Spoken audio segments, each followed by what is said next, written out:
If you're an ex-athlete, or better yet, a forever athlete who's struggling with terrible food cravings that are derailing your progress, stick with me because we're going to fix this. Today, I'm going to show you exactly how to stop the excessive snacking and cure your sugar cravings so you can stay committed and aligned with your goals of staying an athlete forever. I'm Adam Ross, former Division 1 and professional athlete turned registered dietitian and performance strategist. And if you're here, it means you refuse to settle. I retired from hockey 11 years ago now, but I continue to stay ready just in case coach calls again. Just kidding, but I stay fit because I understand that it's the driving force behind my success as a professional and just a human being looking to max out on all that life has to offer. So if that sounds like you, then I recommend subscribing so that we can smash life together. Now, my goal is to give you the straight up, no BS nutrition strategy so you can stop second guessing, stop wasting time, and just a no nonsense approach so that we can get you real, repeatable results. So here's what we're going to cover today. We'll cover how your neurobiology and your dopamine reward systems may be driving your diet straight off a cliff. We're going to discuss how hormones play a huge role in your sugar cravings, if you let them. And obviously, the psychological and emotional factors that can creep in telling you to feed them. And a few more very important factors you're going to need to control if you're going to take back the power to control your food as opposed to letting your food control you. So here's the deal. Most nutrition pros won't tell you this. They gatekeep the best strategies so that you stay stuck, and they keep you paying for generic meal plans and just low quality coaching in general. I try to do the opposite. I'm here to teach you everything because when you have the right information, you're fully in the position to execute. I consider myself more of like a dietary strategist. The point of these videos is to help you gain all the knowledge and all the skills that you could possibly need to know. So essentially what I'm trying to create here is a situation where you know exactly what to do, but you might just struggle a little bit with getting it done. And then that's where I come in as the dietary strategist. As an ex-athlete, you get it. The better the athlete, the less skills coaching they need, right? You just need help with the game planning so that you can show up every day and execute without any second thoughts. And that's where I come in as the coach. So with all that being said, let's maximize our time together and let's get right into how you're going to start controlling your sugar cravings. I went more nutritional psychology a little bit on this one. Obviously, with food cravings being what they are, a lot of this will come down to a really very interesting mixture. Because I think a lot of people we think of these cravings as, oh, they're just these things and they just come up and I can't fight them and I don't know what to do, or they're so strong and they just have this power over me, or is there something wrong with me, or why can't I control this stuff, right? These are all the things, or I think, that are common to think about when we're thinking about food cravings. I think it's good to know, right? And there's some really interesting information in here, and I think it's helpful to know it. And then again, like I said in the email, it's what are they? Like, why do we have them? What are the big reasons for them? But I think basically this whole idea was triggered by a conversation I had recently with somebody, and they were basically like, oh, I just have these cravings and there's nothing I can do about it. I'm like, no, like the problem is in most cases, we've created these cravings that we have, and it has nothing to do with needing chocolate or needing a snack or needing sugar. It has nothing to do with that, right? And I bring this up all the time, and you guys have heard me talk about this. It's probably not new, but the idea of like, I always notice this best when I go away traveling. You go to a different situation, you put yourself into a new area, and a lot of times it's like your little snacks and treats and habits and routines and things that you typically rely on throughout the course of your day, those get interrupted. And then once those are interrupted, you start to realize you're like, oh shit, yeah, like I never thought about, like it's like maybe you just eat M&Ms when you're at your desk every day, or candy or something like that. And it's like you go away for the week, you're not around your desk, and all of a sudden you never thought about an M&M one time all week, or you never thought about eating candy once, right? That's leaving a clue, right? Like, so obviously, like, it's not that you need candy. It's not that you need M&Ms. It's not that you need sugar. It's not that you need a drink at the end of the night, right? Nobody needs these things. If they were removed from our lives, if they didn't exist or we didn't have them, we wouldn't die, right? Like we would be totally fine. We'd continue on living our lives, and it would be no issue, right? But in certain settings or scenarios, it feels like we need it, right? It's, oh my God, if I don't have this right now, I don't know what I'm going to do. And those can get really powerful, right? But that's not us being physically reliant. It's very much more us being mentally reliant. Now, there are some foods that we're physically reliant on for sure, but those are those are our high quality foods. Those are our macronutrients. That's our protein, our carbs, our fats. Those are the things we're physically reliant on, right? When it comes to the types, and especially when it comes down to like sugar and fat and salt and all of these things that typically make up your traditional snack foods that people tend to crave, these things we do not need, right? And this is where we need to go a little bit deeper and figure out, okay, why exactly do I feel this way? Why exactly am I having these cravings? And how exactly is going to be the best way for me to manage these and maintain them, or I guess avoid them or rewire these patterns. So it's just an interesting topic to me, because if we polled 1 million people and said, what is like, why do you struggle with your weight, or why do you struggle with your nutrition, or why do you struggle to stay on track, or whatever, 99% of people are going to say they snack too much, right? I've been basically interviewing people for the last 15 months at this new job. I just sit down and have hour-long conversations with people all day long. I've done over 400 and some at this point, and that is the thing that everybody tells me. Oh, I just snack too much. Oh, if I could just eat a little bit less. Oh, if I just ate a little less sugar, or if I just had a little bit less alcohol, if I just ate less snacks and treats, I'd be fine, right? So this is like literally the kind of the thing, right, where everybody feels, and even me, like I say to myself every day, if I could just stop eating this chocolate, I'd be great. My diet would be perfect. But still, we find it, we're still call it self-sabotaging or falling victim to these habits and these routines and these cravings and stuff. So what the hell's doing it, right? So that's what I got game planned for us. So just jumping right into it. These are very busy slides, so hopefully this is not too overwhelming talking about neurological stuff. But anyway, so the neurobiology, right? Dopamine and reward systems. So this is a big thing I think we really need to understand when we're talking obviously about food cravings, is like dopamine, which is essentially like seeking pleasure, right? And then reward systems, so getting that reward. So right at the very top, hyperpalatable foods, right? Again, this is the thing I'm always shitting on, I'm always harping on, I'm always saying that we need to, honestly, we just need to remove these things from our diet. So the hyperpalatable foods are literally the thing. I just think at this point there's so many reasons just to avoid these things at all costs, because it's the sugar, the fat, the salt, and it's the combination of all of those things that's really basically rewires our brain a little bit, right? Increases that dopamine release and then reinforces the desire to seek these things out. We see this all the time. Nobody craves, or nobody feels like they're addicted to or can't stop over consuming or eating chicken or lentils or salads or any of these things. It's always these hyper palatable, highly processed foods. It's that perfect combination of sugar, fat, and salt. These are the things that can really grab hold of the human brain, create this dopamine release that we don't need, obviously, and then just continue to reinforce like, okay, we want more, right? And then the problem with this is obviously the more we have, the more we want. Everybody says it. Like the more they abstain from that stuff, the less they want it, right? So it's a very simple equation, right? It's just like when we do less of these hyperpalatable foods, we want less of them, right? And it's very interesting. And I've always said this, right? It's like the body and especially the brain just wants what you give it, right?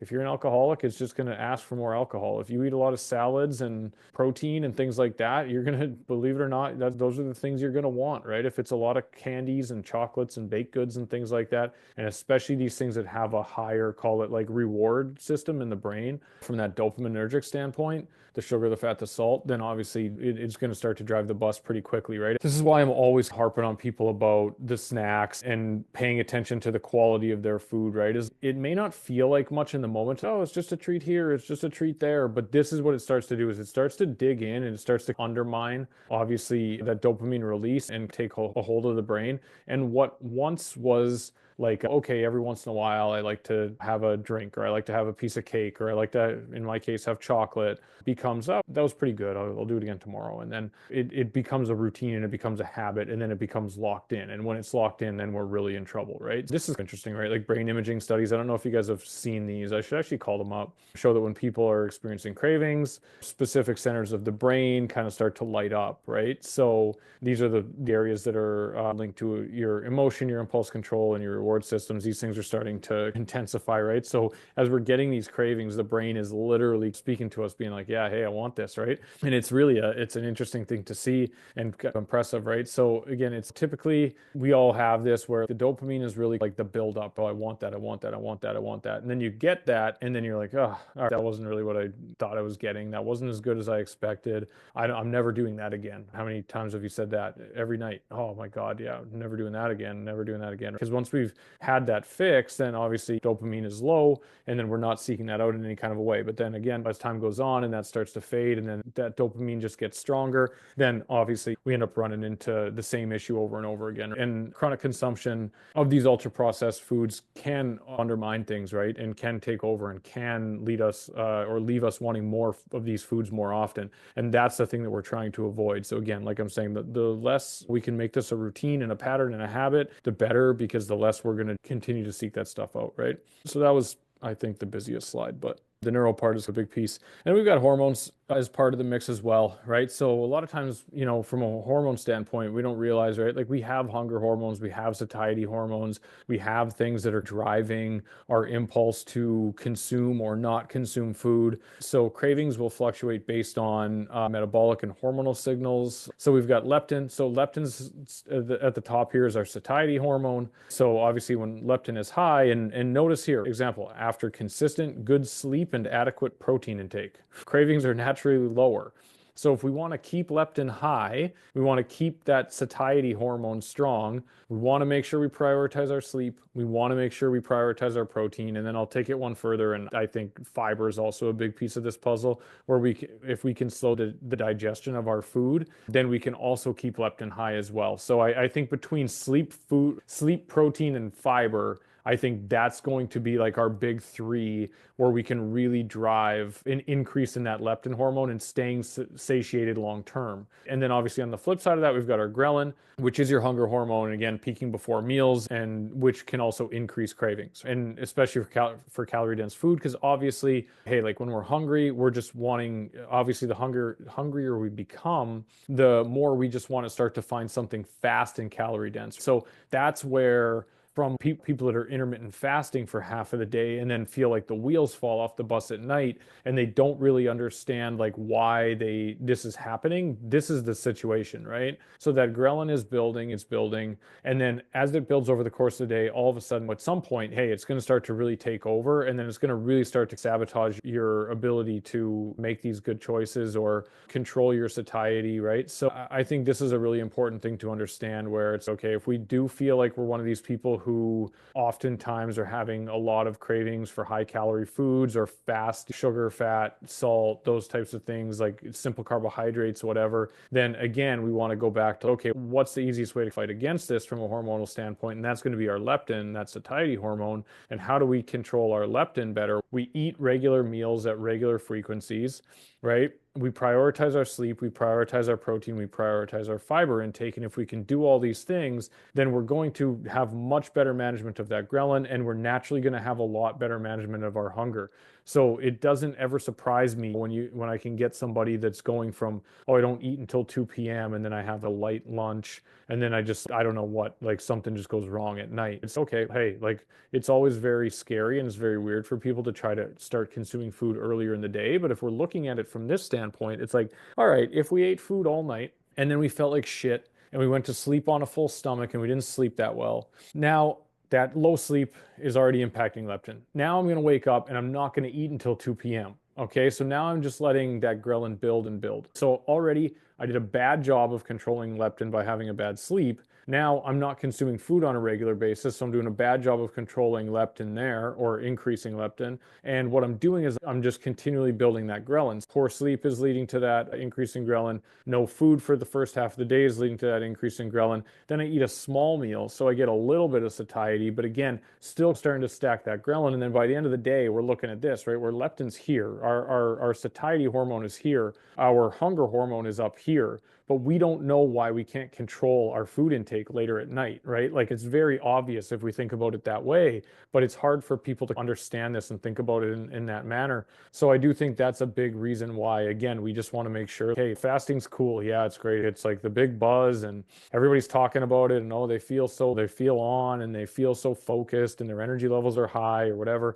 But I think that's a kind of it's got diminishing returns on that. That's for a shorter time. And then eventually it's just going to end up like you're hungry and you're tired and that ghrelin really starts to take over and leptin's dragging behind. And it's not the best outcome in most cases. So those two obviously are the big ones in terms of like hormone regulation and your appetite. So make sure we spend a little bit of time on those and understanding them. And then obviously we've got insulin and blood sugar fluctuate. So if we do find, I think this is one where a lot of times people are like, oh, I'm low blood sugar and like this. I'm like, I don't know. I'd be amazed if people were as like low blood sugar as they thought they were all the time. Honestly, I think it's, I don't know. Maybe I'm wrong, but I just think if you just eat some normal meals and you eat some regular food and you prioritize protein and fiber and you're not living off candy and junk food and stuff, you shouldn't really have massive swings in your blood sugar all the time. So I do think people use it as a little bit of built-in excuses to like, oh yeah, I went and had a couple candies or I went and had a couple of whatever. I think my blood sugar was getting a little bit low though. I was feeling a little bit hungry. It's like, all right, were you really, or was this just more of an associative thing? And which is the associations and the neuro side of things that we'll talk a little bit about more later. So I do think, I feel like insulin and blood sugar and these things are very like buzzy right now. And people like to use them as like the reason why everything's wrong with them is like, oh yeah, it's all my insulin, I'm insulin resistant, or I got high insulin levels, or my blood sugar is off, or whatever. It's, you know what? Honestly, if we still eat when we're in a calorie deficit, like those things are not going to be near as impactful on your weight or how you feel as your calorie intake is. So I don't know. To me, that's a little bit of, it's a little bit buzzy. But again, if in reality, if you are like having periods of like low blood sugar, then obviously like it's going to trigger carb cravings because literally like your body is craving sugar at that point and you need it to continue to function. So you'll feel lightheaded, you'll feel lethargic, you'll feel maybe a little bit drowsy or off or whatever, brain fog. And then obviously once we get that sugar back up a little bit, then we'll feel better. So not that it's not a real thing. I just think that like in a lot of cases, people to play on that, there's some buzzy words that they've heard and it makes sense. So it's every time we have that snack, it's your blood sugar probably didn't drop below 6 times today for you to keep going, grabbing little mini Snickers bars out of the break room. I don't think your blood sugar is that volatile, but maybe I'm wrong. And then cortisol, obviously, cortisol can drive a lot of cravings and things like that, right? Potentially, right, can drive cravings for some of these higher calorie, higher carb foods. What's an interesting thing about that? Cortisol driving a need for those foods is those are also the things that'll help reduce cortisol, right? So like a good meal will help reduce stress, right? And this is known and well proven within the nutrition industry is that carbohydrate also helps reduce cortisol levels, right? So it does make sense that obviously there's a counterbalance attempt there by the body. So if we are feeling overly stressed, that is typically why we turn to foods a little bit more potentially, and definitely why we're turning more toward carbohydrate-based foods. And on the flip side, if you actually do have an issue with cortisol being high during periods of time when you don't want it high, so essentially what we want is cortisol is the thing that's going to get you like all wired up and ready to go, right? Like we want cortisol, but we want it in the morning when we wake up. So ideally what happens is in the morning, cortisol is peaking. So when we get out at when something cranks your eyes open at 6 a.m. and you're ready to go for your day, that's cortisol doing its job, right? Getting you up and at 'em. And then what we want to have happen over the day is it peaks in the morning. And then as the daytime goes on, it starts to reduce, right? So it should come down as we approach our nighttime there. And then obviously as cortisol is decreased at night, then we're ready to wind down, we're ready for sleep, and then we can obviously fall asleep. So if we're on the flip side of that and we have a little bit of dysregulation there and we have some higher cortisol during times when obviously like late at night when we should be going to sleep, then that's where having some food and specifically some carbohydrate can actually make a nice difference there and help you get to sleep easier, right? So that's also another thing with people that are on like keto diets or that they do a lot of fasting or whatever, is that one of the reasons, or maybe the main reason why people feel so like on, oh yeah, I feel great, I've got endless energy, I'm like I'm like dialed in, my energy or my focus is dialed in, that's cortisol, right? So when we haven't eaten for a long period of time, or when we're on like a keto diet and we're not consuming any carbohydrate, then cortisol levels are typically higher. And that's probably the thing that's really making you feel super like on your game and dialed in. So I always find that interesting, right? But they're also the same people that want to talk about hormones. They want to talk about how cortisol is the worst thing in the world for them. But little do they know they're actually relying on it to get through their day because their diet is either very restricted, very low calorie, or has no carbohydrate. So I always find that interesting. Okay, on to the next. Here we go. This is into the stuff that I think is really mattering the most. Okay, so we've got our psychological and emotional factors, right? So these are the big ones in my opinion, where if there's anywhere we want to start, I can assure you, like, start here. Don't start with your cortisol, going to get your cortisol checked, okay? Start with the psychological and the emotional stuff. Cravings are very much state dependent, right? So that means like whatever the given state is that you're in, this is typically the thing that's going to drive the hunger and the cravings and the issues with this stuff, right? So sleep deprivation is a huge one that we know, right? Poor sleep increases cravings, right? So it decreases leptin, which was your satiety hormone. It increases ghrelin, which was your hunger hormone, and it increases cortisol, which we just saw can increase your desire for high calorie and high carbohydrate foods. Okay, so sleep deprivation is going to be the number one thing where we definitely want to take advantage of that. And it's really funny because I do notice that, right? If I've had a night of poor sleep or I'm a little bit extra stressed or whatever, like I do notice where I'm like a little more like food's a little more on my radar at that point, right? I'm thinking about it more. I'm like, oh, I could go for this, I could go for that. I don't know. I'd love to have this treat or this snack or whatever tonight. And it is really interesting, right? When you start to look back at it, because I'm very mindful and aware of this at this point.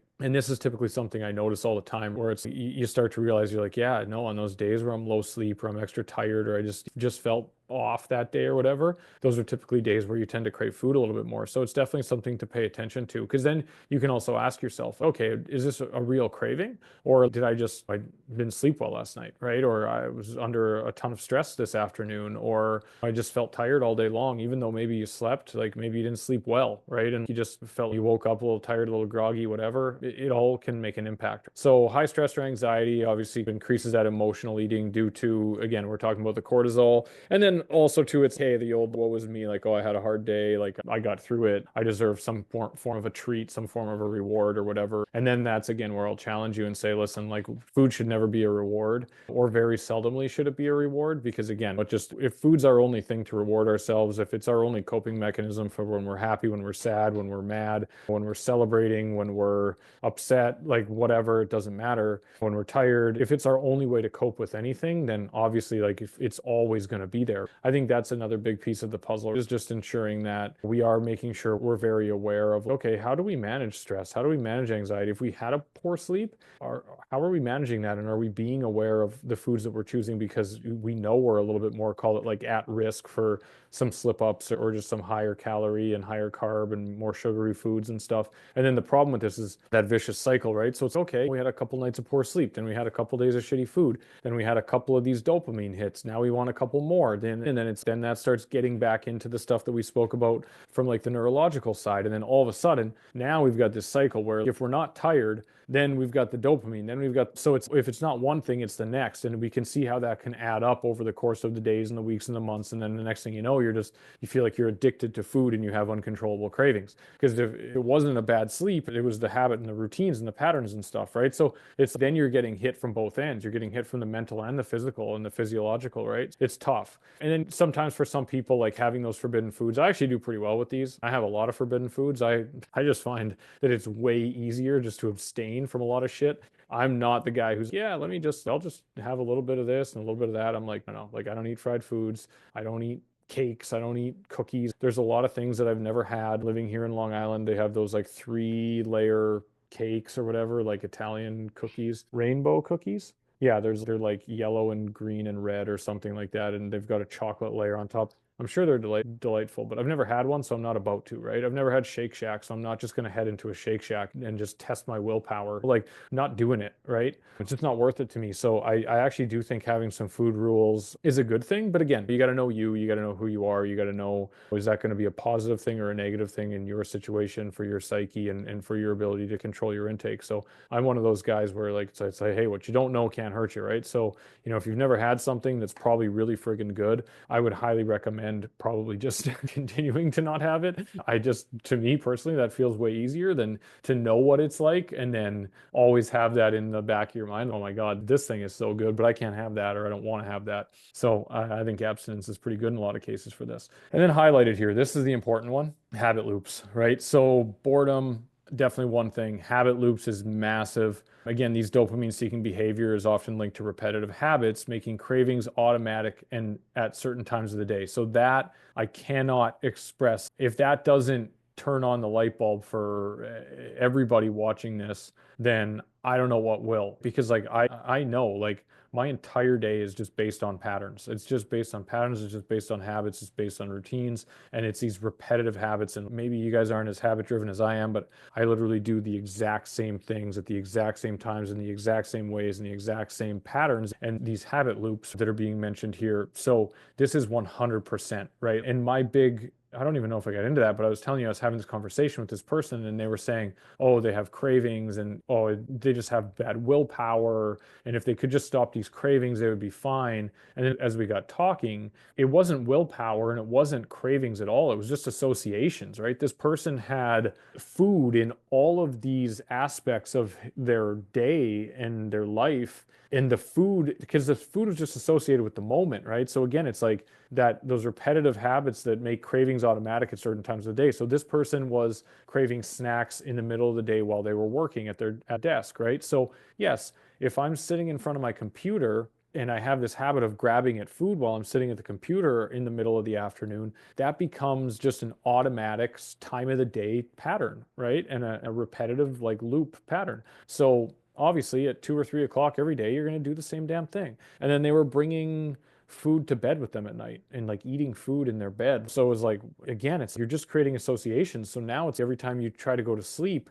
you associate that with needing a snack. And now you got to bring the snack to your bed and then it's all impacting each other. So this to me is the big thing. And what I was gonna say as like kind of the title of this discussion is, do we actually have cravings or do you just have associations? And I would argue 99.9% of your cravings are not cravings, or associations. It's that you've created a habit, you've created a routine, and you've created like this feedback loop associated with needing a certain food in a certain setting, no matter what that might be. So it's just like, hey, if when you go to the restaurant, you have a drink, or when I think what I put on here later on was like, if you go to the movies, you have popcorn. If it's 2 p.m. in front of your computer and you're bored, you have chocolate. If it's you've had a hard day, you have wine. If you were stressed, you stop for fast food. We have all these associations and it's this is the driver, okay? This beyond any of the food stuff, beyond any of the hormonal stuff, beyond anything related to blood sugar or cortisol or any of that shit that's so transient and so hard to manage. This is not transient. This is not hard to manage. This is 100% the thing that we need to be focusing on, okay? Please, if you get anything from this conversation, this highlighted bit here, boredom, mostly habit loops, dopamine-seeking behavior is often linked to repetitive habits, making cravings automatic in certain times of day, at certain times of the day. When we know this, we can identify this and we can battle against it, okay? Or adjust it or adapt it differently in some way. But again, we never really think about it in that way. We just think, oh, I have shit willpower and I have cravings. No, you don't. You have associations. And that's what's doing it to you, okay? Then we have a little bit of microbiome influence. Again, not near as important. I'm going to say this is largely unimportant, not even close to the stuff we just talked about. But gut bacteria does play a role, right? Producing neurotransmitters like dopamine, serotonin, influencing cravings. There's some interesting research around sugar on the gut, right? So the gut actually has neurotransmitters that can recognize sugar. So you give people like they do a test where basically they don't tell people that there's any sugar and they tell them they're giving them like a sugar-free drink, but it's actually loaded with sugar. And then they drink it thinking that it's like a calorie-free, no sugar drink. And still they're getting that response from the gut, those neurotransmitters in the gut, right? There's no fooling those things. If there's sugar in there, if there's salt, if there's fat, if there's things that can be pleasing to the brain and the body, it's going to obviously get picked up on once it gets into the gut, right? Microbiome, you're not going to fool that. That's really a cool and interesting thing to know. And again, reasons why just to manage this stuff, right? Because this has taken us through, there's 6 like main factors, right? So if it's not one, it can be the other, it can be the next, and it's okay. So like there's a lot of moving parts here. There's a lot of pieces of this puzzle there, that we need to make sure we're managing because again, if one piece gets out of whack, it can throw everything out of whack, right? And we can see how that whole thing could get going, right? So you have that night of poor sleep. So then you have the increased ghrelin and the decreased leptin. Then you have that snack. Then that snack releases dopamine, and you have that again. And then that sugar feeds the gut bacteria. And it's crazy, but this is how this thing works. It's never one thing in a vacuum. And that's why it's so friggin' difficult to manage, right? Because even on a day where you've had great sleep, you've had all your meals, you're well fed, you had your protein, you had your fiber, everything's all good. Leptin is high, ghrelin is low, cortisol is well managed, blood sugar is perfect. And then the next thing you know, I also have this associative pattern where when I sit down to watch Netflix, I also bring a bag of chips with me, right? Now you just all of those things being perfectly optimized, that one wasn't, and that one got in the way, right? This is what we have to be super mindful of. And then we've got short chain fatty acids, which are helpful, right? So this is from consuming fibers. The body produces these short chain fatty acids, and those actually help with hunger and cravings and increasing leptin levels, right? That again, just like we want to do protein and fiber as always. And this is the fun thing about it is the answer is always the same, guys. I hope you know at this point. The answer is never different. When it comes to food, there's only so much you get. So the answers don't change to the test. So if you ever get in a nutrition test, just write down protein, fiber, antioxidants, and polyphenols and walk out of the room and you'll pass. And then deficiencies, right? So there are some deficiencies and they can lead to a little bit of cravings, right? Magnesium is the popular one, magnesium in chocolate. This is one that gets brought up a lot. Try it, right? Supplement some magnesium, see if it helps manage chocolate cravings. It hasn't for me, but you never know. Maybe I could try again. Sodium deficiency for salty foods, omega-3s, fatty foods, protein deficiency, cravings for umami flavors, which is, again, that kind of like metallic taste, right? Meat, cheese, savory foods, mushrooms, things like that. If you're deficient in protein, then that's something that can bring itself out, which is actually an excellent, this raises a good point because as I'm thinking about this, I worked with somebody Krista, who was that loved the flavor? The person who liked umami flavor? I can never remember. Bear with me. Yes, yes. So this is I don't have an NDA or anything like that. I probably could say it, but I worked with Anne Hathaway. This is just for you guys on the call. And she told me that she just loved umami flavor foods. At the time I was like, what the hell is umami? And what are you even talking about? Because when I asked her what food she liked, she basically said cucumbers and umami foods. And I was like, I don't know how we're going to work with that. We'll see how we do there. But maybe it's because she ate no friggin' protein. So she craved those foods. And that would actually make a lot more sense because we were trying to get her to increase her protein the entire time. And she was very resistant to it. And I don't believe she did. So maybe that had a reason to do with why she loved her umami flavors so much, her umami flavor profile. That was a big thing I had to try to cater to, which I probably didn't do a great job of, which that's why I didn't last long working with her, but it was definitely an interesting time. So there you go. Those are the deficiencies, nutrient deficiencies, and how those can trigger certain cravings. But again, probably largely not near as impactful as some of this other stuff we talked about. And then we've got some social triggers. So again, this is back to the important stuff in my opinion. Food exposure. This is a huge one I've talked about with you guys before. I had to stop this. Me and Krista, we used to watch Food Network every night. And we'd go eat dinner and then we'd go sit down on the couch and we'd turn on Diners, Drive-Ins, and Dives. And literally by the end of that show, 30 minutes later, I'd be back in the kitchen eating another dinner, right? Seeing food on social media, on TV ads, in person, it can absolutely trigger cravings, right? So if you've got like a social media account that's all food and you're scrolling it at 10:30, 11 o'clock at night, and you're seeing all these delicious foods, or again, you're watching the Food Network or whatever it might be, these are all ways that you can self-sabotage a little bit, right? So be very mindful of that because that's a legit thing. And then again, the social eating situations, the whole associations, right? So obviously I covered that in a lot of depth there on the last slide. So not going to get all the way back into that. But again, just try to figure out where you have these associations and how you can improve them, right? So the big thing that I always challenge everybody to do with these associations is break them, right? So if you associate going to bed at night with having a snack or going to the movies and having popcorn and a soda this big, or whatever it might be, snacking while you're working on your computer or whatever. Again, we have to some of these associations. So that's where we use just one location only for eating. Okay, so like you need to create a situation where you're only allowed to eat at your kitchen table. No phone, no computer, no TV, no nothing. Separate yourself from everything that's going on. If you want to eat, you will sit only at your kitchen table and you will eat and you will be in the moment, eating your food, being mindful of what you're consuming, and see if that changes. In a lot of cases, if it's 9:30 at night and you're into your favorite show on Netflix and you're vegged out on the couch and you had to get up, pause that show, and then get out of your comfortable situation in front of the TV and go sit at your kitchen table by yourself without your phone and without your show and just eat and be aware of what you were consuming, it wouldn't be worth it to you. You wouldn't do it. So that's the best way I know how.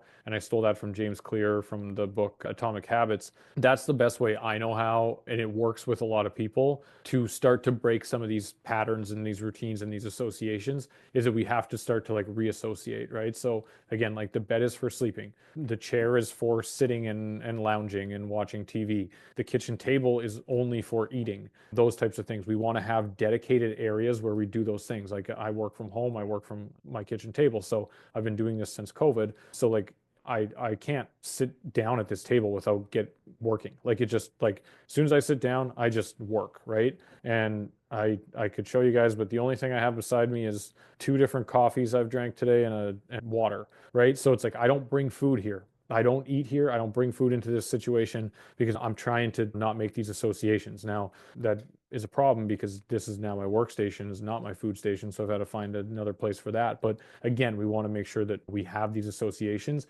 and they're helpful rather than harmful to us. And again, it's not hard to rewire these things, but we just need to be aware of them mentally. And then once we're aware, then we can fix. And then here, another busy one, but this is my last slide.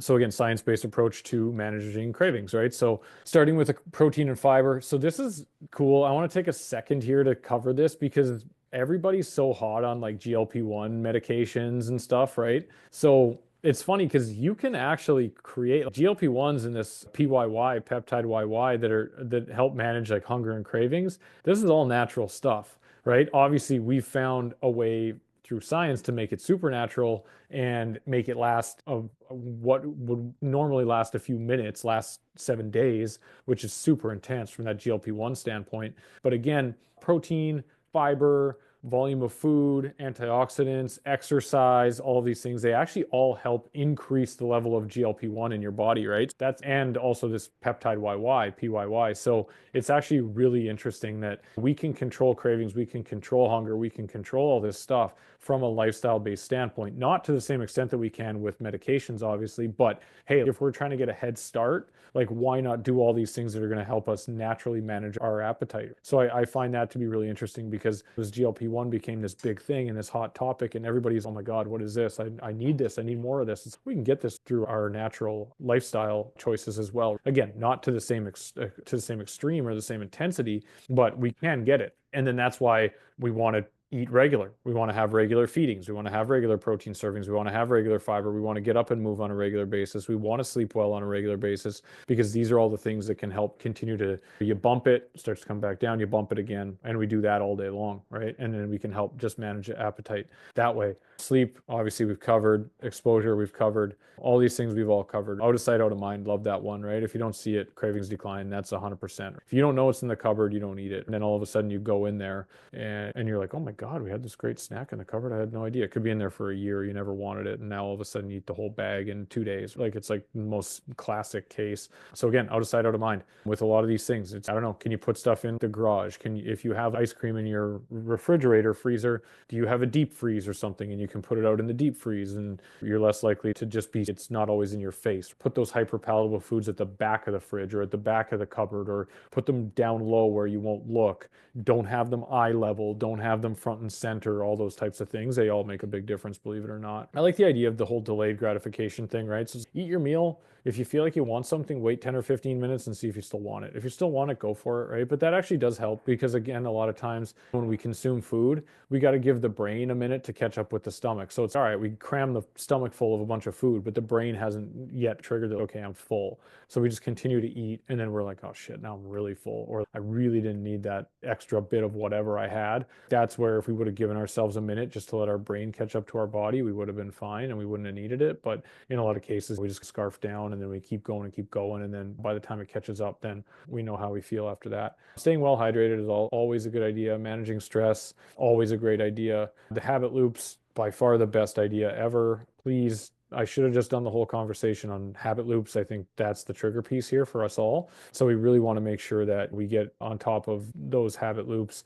adapting our environment to be more conducive to our success, right? Daily rituals, those types of things, huge, hugely impactful. So that's what we want to really focus on after this conversation. And then gut microbiome, again, not going to hurt. The body's going to want more of what we feed it. So if we feed it good stuff, it's going to want more good stuff. If we give it candy and chocolate and sugar and fat and salt and garbage all day long, that's exactly what it's going to want. So those are all the ways we can help manage this stuff. Okay, so there we go. This is exactly the 6-pillar approach that you can use to control your sugar cravings and also help to reduce and improve on the frequency of your snacking. So if you found this video helpful, please give it a like and feel free to subscribe here for more awesome videos just like this. Also, if you've got a family member, a friend, a coworker, somebody that you know would benefit from this video, share this with them, share the love. Thank you very much for watching, and we'll see you on the next one.